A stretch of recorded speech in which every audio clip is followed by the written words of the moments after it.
That's the dumbest thing I've ever heard. Hello and welcome. Thank you so much for joining me today. My name is Katie, and for those of you who don't know me, I used to weigh 360 pounds, and I've lost 180 pounds and kept it off for years now. And on this channel, we will discuss weight loss, weight maintenance, nonsense I see online about body positivity and fat acceptance, my experiences with all of that, and, well, anything else I feel like talking about. So if that sounds like something you're interested in, please go ahead and hit that subscribe button down below, and let's get into today's video. So today I have another new friend to the channel, and if you've been familiar with body positivity or fat acceptance online in the last, 8 to 10 years, I'm sure you'll be familiar with our friend today. That's right, I am covering Virgie Tovar and her infamous cake video, as well as checking in with her currently and seeing what she's up to, and I will give you my reactions along the way.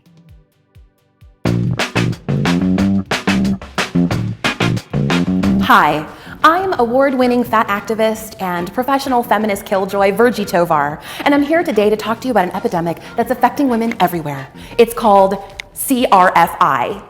If you're like many women, you've been to a birthday party or a small office gathering, an event that's meant to bring people together. Okay, so she says this will affect all women, but then says this is centered around office parties and birthday parties. So I gotta say, this hasn't affected me too often, I gotta admit. I mean, I have been to a few office parties, and she says they're meant to bring people together. I'll be honest, pretty much every office function I had to go to outside of normal business hours, yeah, I did so because I felt compelled to, not because I really wanted to. So yeah, it might have brought people together, but maybe not in the way she's thinking, at least not a universal experience, that's for sure. Now, I must admit, obviously this video is a number of years old now. I believe it's like 6 or 7 years old now. But I haven't seen it in a little while, so this is bringing back some memories, I must admit. Wow. There's swinging tunes, some adult beverages, and good convo. And then it comes time to cut the cake, and someone decides to ruin everything. They're gonna ruin everything? What? Did they start playing Jumanji in the middle of this party? Because, I mean, that would probably ruin everything. Did, like, an asteroid come? Because, I mean, that could probably ruin everything. Ruin everything? That's a really high bar to set. So I'm sure that it's got to be an equally high offense for it to ruin everything, right? Oh my God, that slice is huge. That slice is bigger than Beyonce's paycheck. Can you cut me half of that? A cake-related fat-phobic incident, or CRFI, is that moment when it's time to eat delicious cake and it's interrupted by a moralizing impulse. Okay, so that's what's gonna ruin everything? Somebody asking for a smaller slice of cake. Wow, I guess she and I have very different definitions on what would ruin everything. I must fully admit that. And realistically, I have asked for smaller slices of cake or smaller portions of food or larger portions too. It's never been a problem, but I'm sure she's going to tell us all the ways that it's a problem that somebody asked for the size portion that they wanted. Inevitably, there's always someone at the party who has to declare publicly that their slice is too large, and that the person who's cutting the cake, almost invariably a woman, must do some disproportionate amount of labor in order to accommodate their need to feel superior.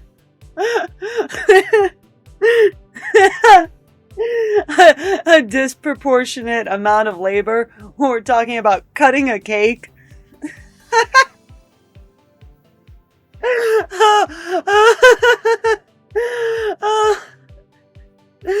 Okay, cutting a cake is not difficult, especially if you have the proper knife to do so. It's really not difficult. And especially if you're already going to cut a cake. Say, I don't know, say it's a sheet cake and you're going to cut a little square. You just need one more cut and then it's cut in half. Like, a disproportionate amount of labor. Or, I don't know, if somebody asks for a smaller slice of cake and you don't want to do that disproportionate labor, you could hand them the knife too. You don't have to think it's some moral thing or whatever they're trying to proclaim because they want a smaller slice of cake. Maybe they just aren't that hungry for cake. Maybe they don't even really like cake and they're just taking it to be polite and join in the celebration. I know there's plenty of times I have done that myself where the cake didn't look all that great. I mean, it was cake, but maybe it wasn't a flavor that I enjoyed. Or perhaps it was like store-bought or like a box mix. And not to try to sound like a cake snob or anything here, but I always grew up on homemade cakes because it's typically way cheaper to make your own cake at home than it is to go buy a store-bought cake. And again, not to be a cake snob, but there have been plenty of occasions where I've been somewhere where there is cake and it's fine. It's cake, but it's not delicious cake, as she has stated. It wasn't so wonderful that I couldn't live without it. And you just take a small slice to be polite. So that way, you know, when somebody gets married or it's a birthday party, you can partake in the celebration with them, right? So yeah, I don't think that it's always a moralizing thing. Sometimes people just don't care for cake, but they will have a bite or two to join in. Maybe someone has a food allergy and they don't want to consume too much of that. That's something I've also run into myself. So I'm lactose intolerant, and if you're going to make a buttercream frosting, there's like 3 or typically 4 ingredients at most. You've got your butter, you've got your powdered sugar, cream that together, and then you usually need to add milk or cream in it to thin it out to the right consistency to make frosting. And then you can add vanilla or something to flavor it if you wish, but that's pretty much all that is in buttercream. So if I haven't made that frosting myself and use lactose-free milk, then I'm going to have to assume there's probably at least a little bit of milk in that frosting. And if I eat too much of it, it is definitely going to make me sick. If I eat a little bit of it, then I might be okay.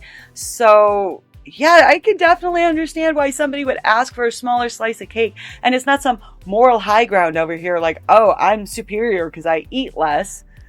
I mean, not everyone's mind is going to jump to that conclusion. So, and then she says that whoever's going to cut the cake is most likely going to be female. And wow, now that I think about it, I mean, she's right. At my kids' birthday parties, I cut the cake. I don't give the knife to a whole bunch of little kids that are hopped up on sugar. Of course, I'm gonna cut the cake. And I mean, yes, of course, my husband could cut the cake very easily. But truthfully, I'm the one who made the cake. And that's what I was always taught. Whoever makes will also serve, because then you know how it's made. Whether or not you've put in like straws or skewers or anything to help hold the layers together. Whether or not you've got, like, for example, I'll put a lot of figurines and other things on top of my kids' cakes to help decorate them. And I know exactly how I did it. So it's a lot easier for me to then be the one that undoes it. So yeah, I guess I have cut the cakes at my kids' birthday parties, but really, it was not that much labor. Do you know what was the labor? Spending 2 days baking and decorating the cake. So cutting it and then having people come up and tell me how much they love the cake that I made. That's not labor. That's the final step in your cake. You get to present it to people and then they'll tell you that they love the cake that you made. I didn't know that was a bad thing. Oh my gosh. Or was I just supposed to let my kids run around with the knives and then slice up their own cake? I don't know. Let's take a look. Can you do a little bit, just like, can you like scrape all the frosting off and cut it in half and give me 2 forks, because I'm sharing. Small, like a little bit more, like tiny, no, like less than what you're, smaller, please. Could you just cut my piece into 12 equal symmetrical little pieces and put each one into a tiny little Tupperware so that I can have a bite for each month of 2018? Thanks. Okay, and how often does that actually happen? Because, come on, again, if somebody really is going to be that demanding, that's when you can just hand them the knife and say, why don't you cut it yourself? It's really not that difficult, unless, again, it's a bunch of little kids running around a birthday party. Yeah, maybe don't hand them sharp, pointy things. But, if it's a grown adult, hand them the damn knife and say, cut it how you want it. I do understand that, yes, sometimes people can be a little extra. And in that scenario, just hand them a knife and say, do it yourself. It's really not that big of a deal. My goodness. Let's take a step back and view what's happening through a critical feminist lens. CRFIs typically happen in environments where there are primarily or exclusively women. Women are... Okay, and does she have data to support that, or did she just make that up like everything else in this video? Disproportionately negatively affected by diet culture because diet culture maps onto sexism. Like many parts of diet culture, there is a significant performance component. You have to show others that you are being good. Controlling how much you eat is part of what it means to be a, quote, good woman. This kind of behavior is a way for people to keep other people in check through food moralizing, surveillance, and policing. These are the mechanisms that are at the core of diet culture and weight control. The idea that you can position yourself as superior to others through self-control and self-denial is super sexist. Oh my goodness. Like, that was just nothing but word salad. Oh my goodness. I'm sure if she really wanted me to use my critical thinking and break all of that down, it is nothing more than word salad, because it's all under the supposition that every single person is looking at food and everything else in every aspect of their life through the lens of diet culture. Like, that's not even a thought that would enter my mind. I already ran down some of the other scenarios where I might ask for a smaller slice cake, and it has nothing to do with whether or not I felt I was supposed to perform some morality about my diet. No, sometimes people just have preferences, right? And I don't think it's that big of a deal if somebody asks for a smaller slice of cake, right? I mean, I really, really, truly hope not. Because otherwise, what's the alternative? Because she hasn't given us an alternative so far, just says, don't ask for a smaller slice. So I don't know if the scenario I laid out earlier came to pass, where there's buttercream frosting on a cake, and I'm not really sure if it's going to make me sick or not, but I'll go ahead and take a slice of cake to feel a part of the celebration and have a few bites, right? If I take a regular sized piece of cake, knowing I'm only going to eat a few bites out of it, the inevitability is the rest of it's going to end up in the trash. So what is the alternative here? If this is such a problem, then I'm sure she's got an alternative for us, right? And this is the cake that they're all like lusting after. I mean, they're making some very inappropriate faces at this cake. And I gotta say, it doesn't look that special to me. It looks like a standard chocolate cake that they would have at pretty much every grocery store in my area every day out of the year. Like, I could walk into any grocery store in my area and just walk up to the bakery counter and buy that cake or something so incredibly similar. It's not even a special order. They just always have these cakes. And I mean, they're okay. All the ones that I've tried around here, they're okay. But again, it's never going to be quite as good as something that's homemade and fresh and not coming in frozen or in a box mix. So again, really not trying to sound like a cake snob, but I'm just genuinely surprised that that is the yummiest looking cake that they could come up with for this whole bit. CRFIs have a history of creating a hierarchy among women and ultimately in maintaining misogynist expectations. Watch how this woman demonstrates a different way to engage with cake. Thank you. No, thank you. Practice. So that's it. Those are your two options. Either thank you or no thank you. So if somebody literally cuts the cake into 4 pieces and tries to put a giant slab of cake on your plate, you're just supposed to say thank you or no thank you. You can't ask for a smaller portion. That's the dumbest thing I've ever heard. And I gotta say, I have heard some really dumb things in my life, but that is really incredibly dumb, because I know that there are plenty of people out there that would, in that scenario, even if they only wanted a few bites of cake, take a quarter of a damn cake just so they could have those few bites. Because if you can't ask for a smaller slice, what are they going to do? They're going to take the cake, they're going to eat what they want, and then throw away the rest. And I gotta be honest, when she talks about a moralizing impulse, and no, I don't feel morally superior if I ask for a smaller portion of food. But If I take a larger portion than I know I will eat, and then I end up wasting that food and throwing it away, I feel that goes against my morals to waste food. I absolutely can't stand to waste food.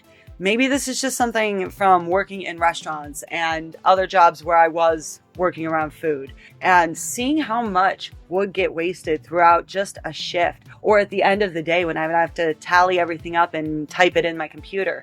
Seeing how much food every single day at just one restaurant that I worked at, knowing how many restaurants there were all around the country or all around the world. It's kind of really gross how much food we do waste. I just have to say it. And that doesn't mean I'm perfect by any stretch. I mean, my husband and I actually just cleaned out our freezer not that long ago. And man, there was so much more food in there than I realized that was out of date. And it had been in there longer than we had realized and we had to get rid of it. And it always makes me feel so guilty and just terrible when I waste food like that, knowing that that was there and now we let it sit for so long we can't use it anymore. I absolutely despise that. So if our friend here is going to bring up morality and food, then I really do think we ought to address how much food ends up wasted and just thrown away, especially in America. So that's the only options you've got is either thanks or no thanks. Knowing that if you take a larger piece than you want to eat, you're then feeling obligated to finish that off even if you didn't want to? When the alternative was you could just ask for a smaller slice to begin with.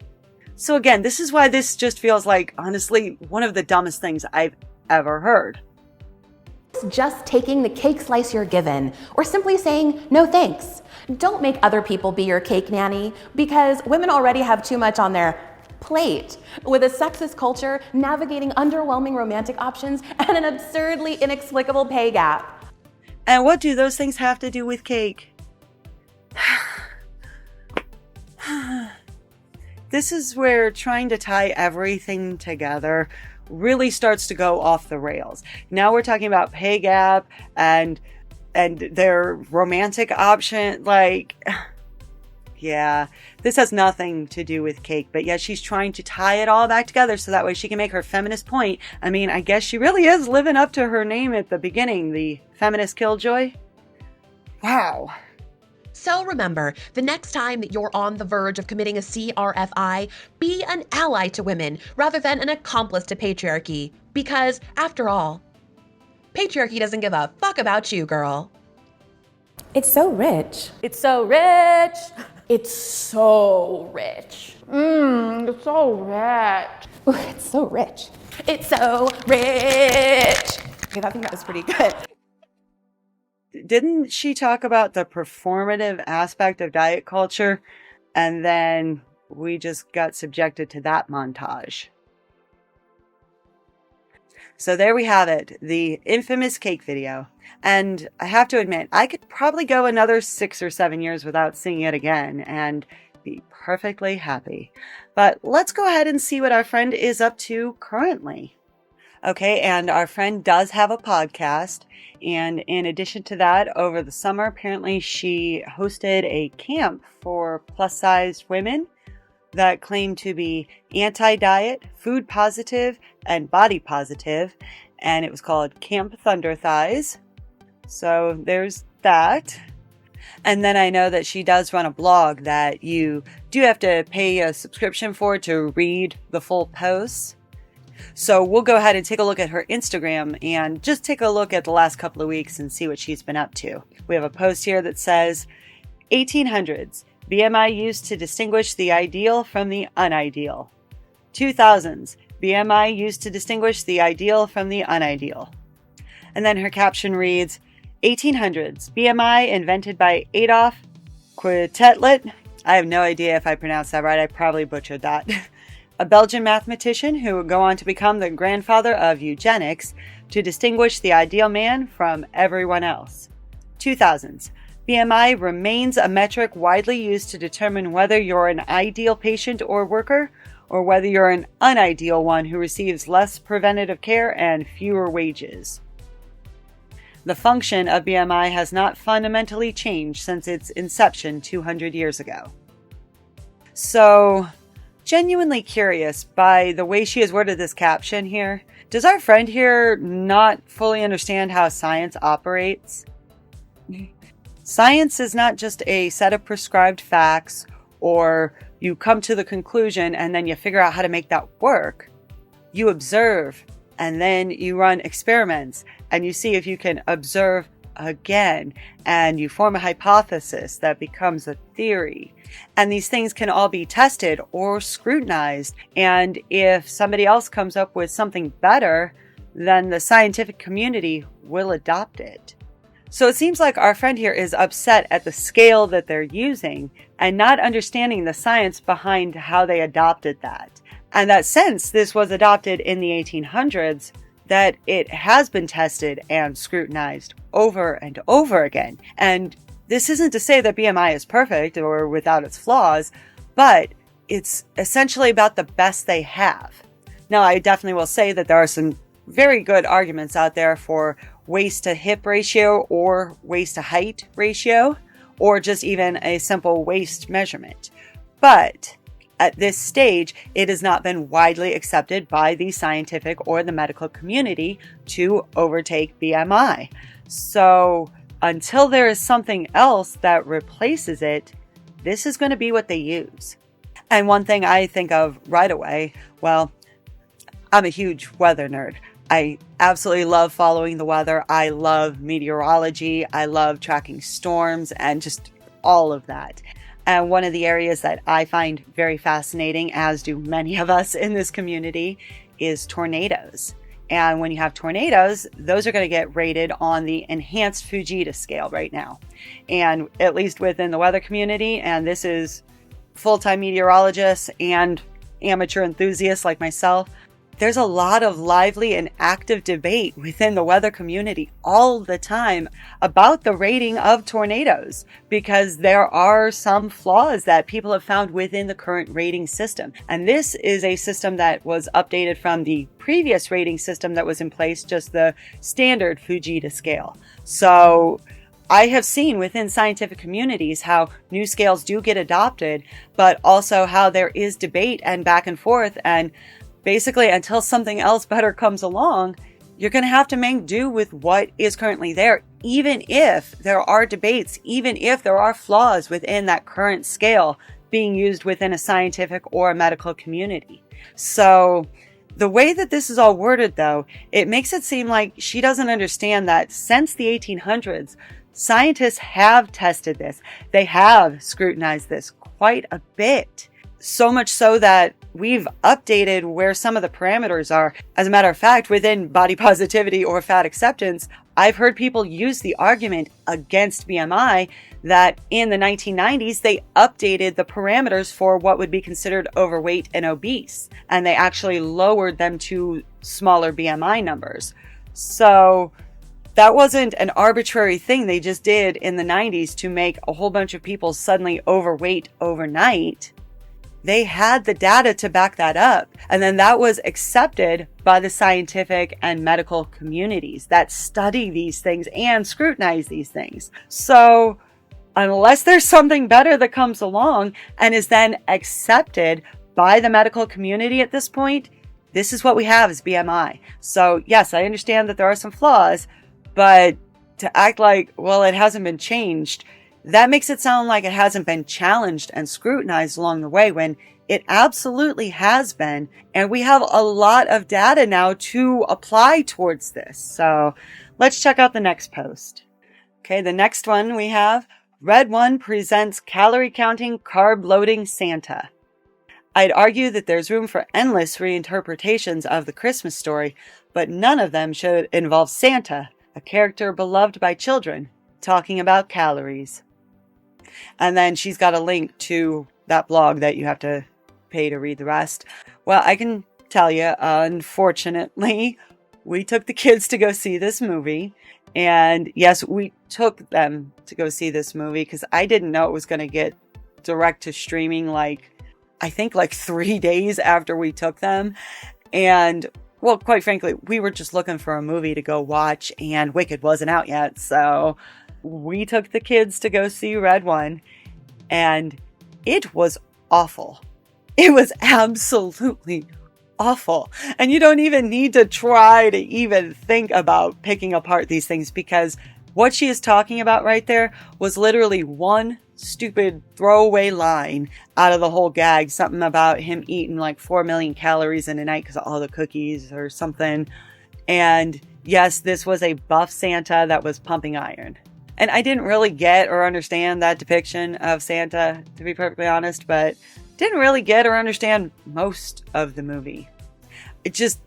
I hated it, honestly. It was one of the worst movies I've ever seen in the theater. I don't know how else to describe it. It had nothing to do with that little portion of the movie. Everything else just sucked. So the fact that she laser focuses in on that is really comical to me, because it was a little portion of the movie. And there was so much more that was worse, including like literally every line of dialogue. Every single bit of it. It was awful. Absolutely awful. I wish I had got those 2 hours of my life back. I mean, I'm glad that we took the kids to the movies. It's always fun. That one was terrible. Wicked was so much better. Oh my goodness. Okay, let's check out the next one. Okay, it says, the phrase letting yourself go is meant to suggest that the refusal to participate in diet culture is a non-agentic act, a default act caused by failure, when in fact, rejecting diet culture is an intentional choice driven by values and evidence. What values? I'm genuinely curious. I mean, is it just fat acceptance values or body positivity values? And evidence, I don't even want to ask our friend here for evidence, because I'm sure it will all be cherry-picked to suit her needs. But let's go ahead and read this caption and see if she clears any of that up. Okay, it says, phrases like letting yourself go are rhetorically designed to make it feel like the refusal to attempt weight loss is an act of failure, an act that our culture assures us that no one would choose. However, refusing to pursue weight loss or restrict food, an act that has been correlated with poor mental and physical health outcomes again and again, is not a non-act, a non-agentic decision, or a failure.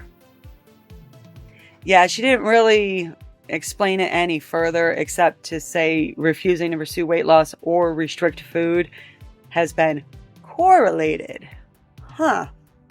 Correlated. Just like, I don't know, all of those studies that correlate obesity and morbid obesity with poor health outcomes. They love to hammer people over the head all the time with that word, that it's correlation and not causation when it suits their needs. However, she's trying to make this sound like it's completely empirical, when again, it's correlated. And realistically, restrict food, that, if we're going to use that in like a scientific setting, I guarantee you that is far more than a slight caloric deficit that most people can use to lose weight. So I find the way that she is wording this is very much trying to be persuasive towards her side, but not actually explaining this any further. It just doesn't make any sense to me. And on top of that, the phrase letting yourself go, that could mean a lot of different things. Like, for example, I usually keep up on my haircuts every 6 to 8 weeks. And if all of a sudden I go 6 or 8 months without a haircut, then somebody might say I was letting myself go. I mean, if somebody was clean shaven and all of a sudden they just quit shaving and grew a massive beard, somebody might say they let themselves go. I've seen lots of people let their yard go and not keep up on mowing. It's just a common phrase that can be applied to a lot of different things. And when we're talking about people, it doesn't always even mean appearance. If somebody's slacking off and just not doing their job at work anymore, people might use that phrase and say they're letting themselves go because they're not performing to their usual abilities. So that phrase can be applied in a multitude of ways. That's why it's an expression. So once again, just like with that movie, our friend here is laser focused on the one usage or the one thing that she doesn't like and turns it into how this is all about weight. But let's go ahead and take a look at this last post, and perhaps the reason you may have heard our friend in the news recently. She's working with a team at the San Francisco Department of Public Health as a consultant on weight stigma and weight neutrality. Let's go ahead and read the caption. I'm unbelievably proud to serve the city I've called home for almost 20 years in this way.